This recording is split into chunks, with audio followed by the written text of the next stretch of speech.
अस्सलाम वालेकुम स्टूडेंट्स। हमारा नेक्स्ट टॉपिक है charge on an electron by Millikan's method. 1909 में R.A. मिलीकान नामी एक साइंटिस्ट थे। उन्होंने ये एक्सपेरिमेंट किया था और इसकी मदद से उन्होंने इलेक्ट्रॉन का चार्ज फाइंड आउट किया था। तो ये याद रखिएगा, MCQs में भी पूछा जा सकता है कि मिलीकान एक्सपेरिमेंट किस लिए किया गया था। तो मिलीकान एक्सपेरिमेंट का basic purpose to find the charge on electron, इसकी मदद से इलेक्ट्रॉन का चार्ज मालूम किया गया था। तो ये एक्सपेरिमेंट की फ़िगर आपके सामने नज़र आ रही है, बुक वाली फ़िगर ही है, बुक पे बनी हुई है। ये एक हॉलो बॉक्स है, वैक्यूम चैम्बर हम इसे कहते हैं, यानी इसके अंदर से एयर को इजेक्ट किया गया है और इसके अंदर दो प्लेट्स लगी हुई हैं। एक P है, दूसरी P प्राइम है। P को बैटरी के पॉजिटिव टर्मिनल से, P प्राइम को नेगेटिव टर्मिनल से कनेक्ट किया गया है। ऊपर वाली प्लेट के अंदर एक सुराख मौजूद है जिसे H से शो किया हुआ है। ये दो विंडो हैं, W1 और W2। इधर सोर्स से लाइट आ रही है और लेंस उसको प्लेटों के दरमियान में फ़ोकस कर रहा है। अंदर वाला पूरा प्रोसेस देखने के लिए ये कैपिटल M का मतलब यहाँ पर एक माइक्रोस्कोप लगी हुई है। ये एटोमाइज़र है। एटोमाइज़र मीन यानी एक स्प्रे करने वाली मशीन है, स्प्रे करने वाली डिवाइस है। इसकी मदद से अंदर ऑयल का स्प्रे किया जा रहा है। बहुत बारीक बारीक ऑयल ड्रॉपलेट्स इस एटोमाइज़र की मदद से अंदर आ रहे हैं और वो ऑयल ड्रॉपलेट जब इस एटोमाइज़र के सामने वाले हिस्से यानी नोज़ल से रगड़ खा के गुज़रते हैं तो उन ऑयल ड्रॉपलेट्स के ऊपर इलेक्ट्रॉन ट्रांसफ़र हो जाते हैं, जिसकी वजह से उन ऑयल ड्रॉपलेट्स पर नेगेटिव चार्ज आ जाता है। और ये नेगेटिवली चार्ज ऑयल ड्रॉपलेट्स जब यहाँ आते हैं तो इनमें से कुछ इस होल H से गुज़र के प्लेटों के दरमियान आ जाते हैं। तो जैसे ये ऑयल ड्रॉपलेट्स जिन पर नेगेटिव चार्ज है, नेगेटिवली चार्ज्ड ऑयल ड्रॉपलेट्स जब प्लेट्स के दरमियान में आएंगे तो उन पर जो इलेक्ट्रोस्टैटिक फ़ोर्स लगेगी उसकी डायरेक्शन अपवर्ड होगी, क्योंकि नेगेटिव प्लेट उन्हें ऊपर की जानब रिपेल करेगी, पॉजिटिव प्लेट उन्हें ऊपर की जानब अट्रैक्ट करेगी। तो जो इलेक्ट्रोस्टैटिक इलेक्ट्रिकल फ़ोर्स है वो ऊपर लगेगी, जबकि इनका जो वेट है वो नीचे की जानब एक्ट करेगा। ये इस तरह, यानी इलेक्ट्रोस्टैटिक फ़ोर्स इन पर ऊपर लगेगी। इसका फार्मूला QE हम पीछे पढ़ चुके हैं। और वेट वाली फ़ोर्स FG होती है, वो वेट के यानी mg के बराबर होती है। वो एज़ यूजुअल नीचे लगेगी क्योंकि अर्थ इसको नीचे खींच रही है। तो यानी ये ऑयल ड्रॉपलेट्स जब प्लेटों के दरमियान में आएंगे, दो फोर्सेस लगेंगी। अर्थ की अट्रैक्शन की वजह से ग्रेविटेशनल फ़ोर्स यानी weight of droplet downward act करेगा और इलेक्ट्रोस्टैटिक फ़ोर्स इस electric field of to plates की वजह से अपवर्ड एक्ट करेगी। तो स्टूडेंट्स, ये जो ऊपर लगने वाली इलेक्ट्रोस्टैटिक फ़ोर्स है ये वेरिएबल है, यानी ये चेंज हो सकती है, इसे हम चेंज कर सकते हैं। क्योंकि यहाँ जो बैटरी लगी हुई है ये वाली V, ये वेरिएबल बैटरी है।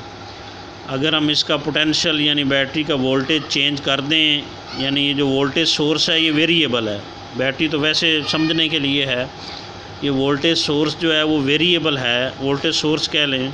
ये वेरिएबल वोल्टेज सोर्स है, इसका वोल्टेज चेंज किया जा सकता है और वोल्टेज के चेंज करके हम प्लेटों के दरमियान इलेक्ट्रिक फ़ील्ड चेंज कर सकते हैं। और इलेक्ट्रिक फ़ील्ड जब चेंज होगा तो इस फार्मूले के मुताबिक FE = QE। जब E चेंज होगा तो इलेक्ट्रोस्टैटिक फ़ोर्स भी चेंज हो जाएगी। तो वोल्टेज चेंज करके हम इलेक्ट्रोस्टैटिक फ़ोर्स चेंज कर सकते हैं। और इलेक्ट्रोस्टैटिक फ़ोर्स को यहाँ पर जो चेंज किया जाएगा और इलेक्ट्रोस्टैटिक फ़ोर्स को हम चेंज करके उसे जो वेट के बराबर कर देंगे। इस तरह एडजस्टमेंट करेंगे कि इलेक्ट्रोस्टैटिक फ़ोर्स वेट के बराबर हो जाए। तो दो फोर्सेस हमने पढ़ा था लग रही हैं, एक जो ग्रेविटेशनल फ़ोर्स है, ये डाउनवर्ड है, इलेक्ट्रोस्टैटिक फ़ोर्स अपवर्ड थी। बताया था कि इनका वोल्टेज जो है वो चेंज किया जा सकता है। ये पीछे हम फार्मूला पढ़ के आए हैं। पोटेंशियल ग्रेडियंट का फार्मूला होता है minus delta we over delta R. तो स्टूडेंट्स माइनस डायरेक्शन के लिए होता है। पोटेंशियल डिफरेंस यहाँ पर v है और distance between the plates d है।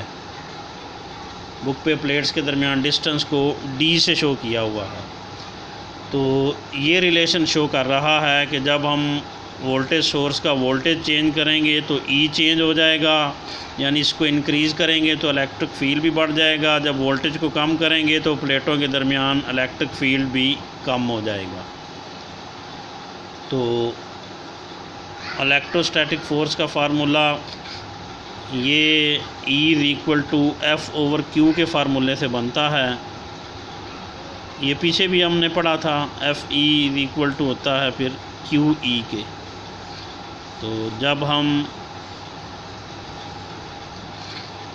जो वोल्टेज चेंज करेंगे तो E चेंज होगा और E के चेंज होने से इलेक्ट्रोस्टैटिक फ़ोर्स चेंज हो जाएगी। तो स्टूडेंट्स हमने इतनी इलेक्ट्रोस्टैटिक फ़ोर्स चेंज करनी है कि वो ग्रेविटेशनल फ़ोर्स के इक्वल हो जाए।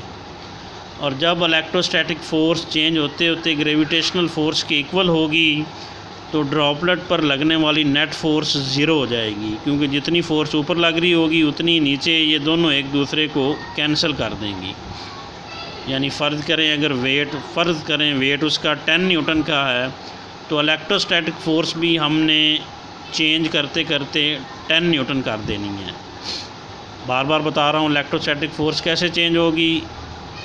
जो बैटरी का या वोल्टेज सोर्स का वोल्टेज चेंज करने से इलेक्ट्रिक फील्ड चेंज होगा और E के चेंज होने से इलेक्ट्रोस्टैटिक फ़ोर्स या इलेक्ट्रिकल फ़ोर्स FE जो है वो चेंज होगी। यानी वोल्टेज की मदद से हम इलेक्ट्रोस्टैटिक फ़ोर्स चेंज करेंगे और इस फ़ोर्स को ग्रेविटेशनल फ़ोर्स के इक्वल कर देंगे।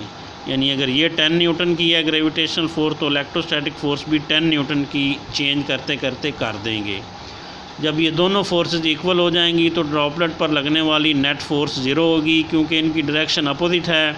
जब मैग्नीट्यूड इक्वल हो जाएगी तो दोनों इक्वल और अपोजिट होने की वजह से कैंसिल कर देंगी।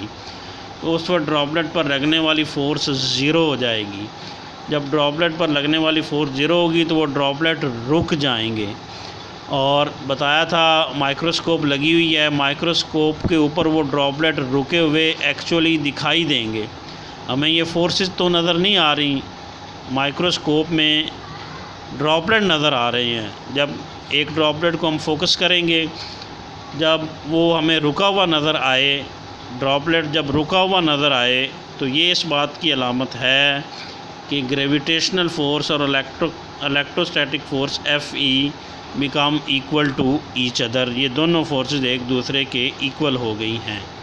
तो इससे हम रिलेशन बनाएंगे जो चार्ज हमने जो कैलकुलेट करना है। तो when droplets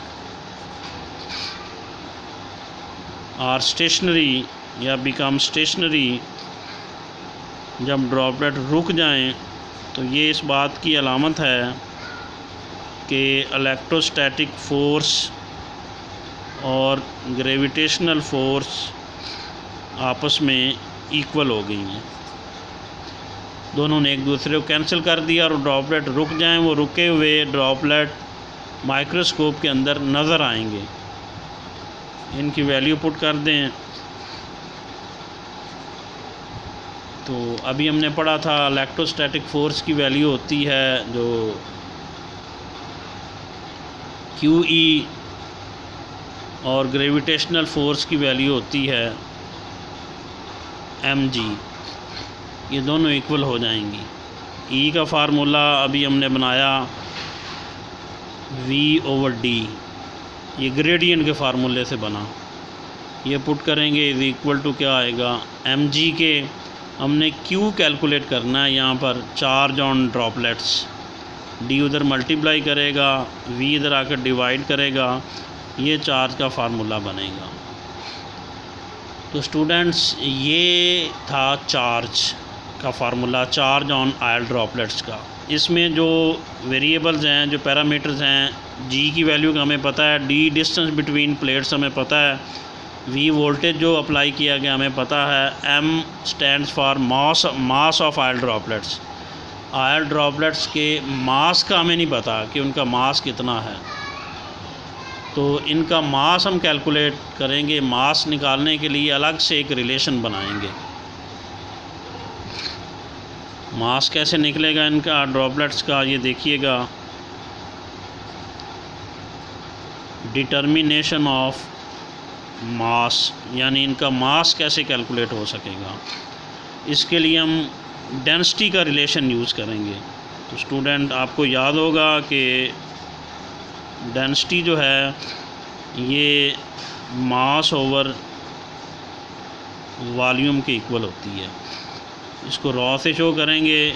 mass of droplet m है, और ड्रॉपलेट्स चूँकि सफ़ेरिकल हैं, और सफ़ेरिकल बॉडी का जो वॉल्यूम होता है वो फार्मूले के तहत उसका रिलेशन 4/3 पाई r क्यूब होता है। सफ़ेरिकल बॉडी का वॉल्यूम ज्योमेट्रिकल फार्मूला है, सफ़ेरिकल बॉडीज़ का वॉल्यूम 4/3 पाई r क्यूब के फार्मूले से निकल सकता है।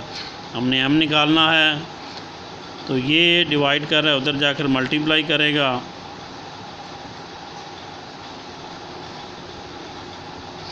ये उधर जाकर मल्टीप्लाई करेगा। इस फार्मूले से हम मास कैलकुलेट कर सकते हैं। अब यहाँ पुट करने के लिए हमें रेडियस की ज़रूरत पड़ेगी। ऑयल ड्रॉपलेट्स का रेडियस कैसे कैलकुलेट होगा।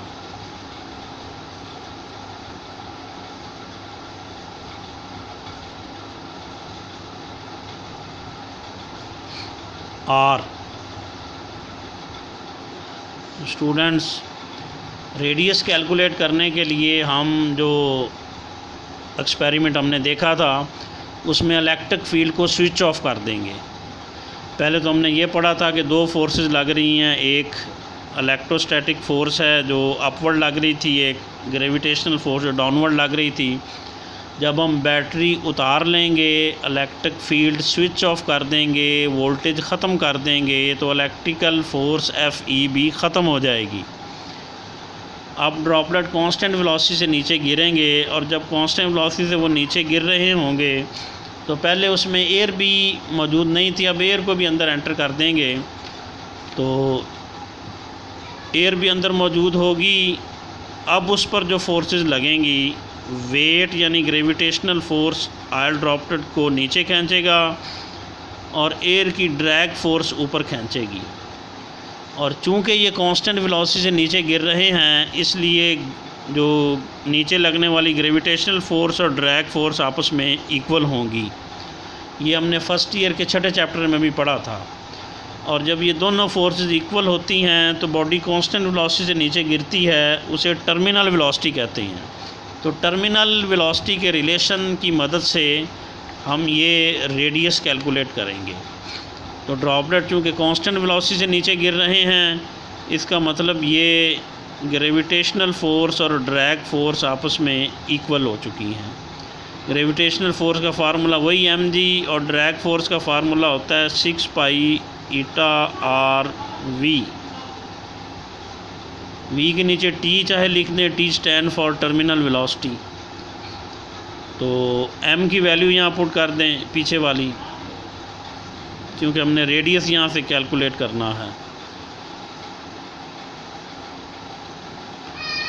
तो m का फार्मूला था 4/3 पाई r क्यूब रॉ, साथ ये g वैसे आ गया, इधर 6 पाई ईटा r v आ गया। अब r हमने कैलकुलेट करना है। r वाले फैक्टर एक साइड पर लेकर आएंगे, ये r मल्टीप्लाई कर रहा है, इधर डिवाइड करेगा, इधर आएगा 6 पाई ईटा vt। तो ये 3 डिवाइड कर रहा है, उधर जाकर मल्टीप्लाई करेगा, 4 इधर आकर डिवाइड करेगा, पाई भी इधर आकर डिवाइड करेगा, रॉ और जी भी इधर आकर डिवाइड करेंगे। एक r कट गया, r स्क्वायर रह गया, पाई पाई से कट गया, ये काटेंगे तो 2 और ये 3 इंटू 3 9 ईटा VT ओवर 2 रॉ G, ये रेडियस का फार्मूला हमारे पास बनेगा।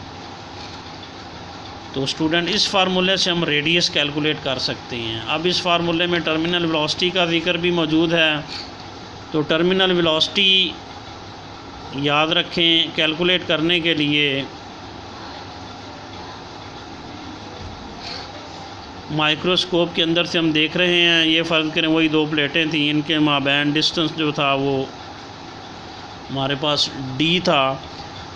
तो जैसे ही एक ड्रॉपलेट इस होल से फ़र्ज़ करें इधर एंटर होता है तो स्टॉप वॉच को ऑन कर देते हैं और वो नीचे गिरता जाता है, इस तरह यहाँ आके टच करता है। जब यहाँ आके गिरेगा, यहाँ जैसे ही ऑयल ड्रॉपलेट एंटर होगा, ये माइक्रोस्कोप के अंदर से हम देख रहे हैं, माइक्रोस्कोप के अंदर से नज़र आ रहे हैं ड्रॉपलेट। एक ड्रॉपलेट जब यहाँ एंटर होगा स्टॉप वॉच को ऑन कर देंगे और जब यहाँ इससे टकराएगा तो ऑफ़ कर देंगे। उससे हमें पता लगेगा कि एक प्लेट से दूसरी प्लेट यानी D डिस्टेंस कवर करने में ड्रॉपलेट को कितना वक्त लगा है। तो वो डिस्टेंस का हमें पता है, स्टॉप वॉच से टाइम कैलकुलेट कर लेंगे। फिर जो बेसिक फार्मूला होता है वेलोसिटी का, जो ये T है टर्मिनल वेलोसिटी यानी VT है, VD नहीं था, VT था। तो टर्मिनल वेलोसिटी इस फार्मूले से निकलेगी D/T, जो D यहाँ पर डिस्टेंस है और T यहाँ पर टाइम है जो से एक प्लेट से दूसरी प्लेट तक आते हुए लगा है, जो हमने स्टॉप वॉच से कैलकुलेट किया है। तो D और T की वैल्यू यहाँ पुट करके टर्मिनल वेलोसिटी हम कैलकुलेट कर सकते हैं। तो स्टूडेंट्स टर्मिनल वेलोसिटी की वैल्यू हम इस इक्वेशन में पुट करेंगे तो रेडियस कैलकुलेट होगा, रेडियस ऑफ ड्रॉपलेट, और रेडियस की वैल्यू यहाँ पुट करेंगे तो मास कैलकुलेट होगी, और मास की वैल्यू यहाँ पुट करेंगे तो ड्रॉपलेट का चार्ज कैलकुलेट होगा। तो मिलीकॉन ने मुख्तलिफ़ ड्रॉपलेट का चार्ज कैलकुलेट किया और उसने जो ऑब्ज़र्व किया कि उन ड्रॉपलेट पर जो मिनिमम चार्ज था वो था 1.6, उसकी वैल्यू थी 1.6 इंटू 10⁻⁻19 कूलम। उन ड्रॉपलेट पर जो मिनिमम चार्ज था उसकी ये वैल्यू थी, कम से कम इतना चार्ज था। और बाकियों का पर जो चार्ज था वो इसका इंटेग्रल मल्टीपल यानी अददी हासिल ज़रब था, यानी कुछ पर ये चार्ज था, इससे कम किसी ड्रॉपलेट पर चार्ज नहीं था, कुछ पर इसका डबल चार्ज था।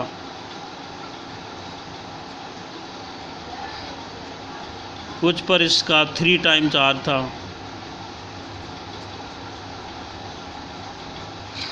जिससे मिलीकॉन ने ये नतीजा निकाला कि ड्रॉपलेट नोज़ल की दीवारों से रगड़ खा के गुज़रे थे, जिससे उन पर इलेक्ट्रॉन ट्रांसफ़र हुए थे, उसकी वजह से नेगेटिव चार्ज आया था। तो मिलीकॉन ने नतीजा निकाला कि जो नोज़ल की दीवारों से रगड़ खाते हुए कुछ ड्रॉपलेट पर 1 इलेक्ट्रॉन ट्रांसफ़र हुआ, उस पर ये चार्ज आ गया। कुछ ऑयल ड्रॉपलेट पर 2 इलेक्ट्रॉन मुंतकिल हुए, उन पर ये चार्ज आया। जिन ऑयल ड्रॉपलेट पर 3 इलेक्ट्रॉन आ गए, उन पर ये चार्ज आया। और ये जो मिनिमम चार्ज है ये बेसिकली चार्ज ऑफ 1 इलेक्ट्रॉन है। ये जो मिनिमम चार्ज है ये असल में 1 इलेक्ट्रॉन का चार्ज है। इस तरह मिलीकॉन ने चार्ज ऑन एन इलेक्ट्रॉन जो है वो कैलकुलेट किया था।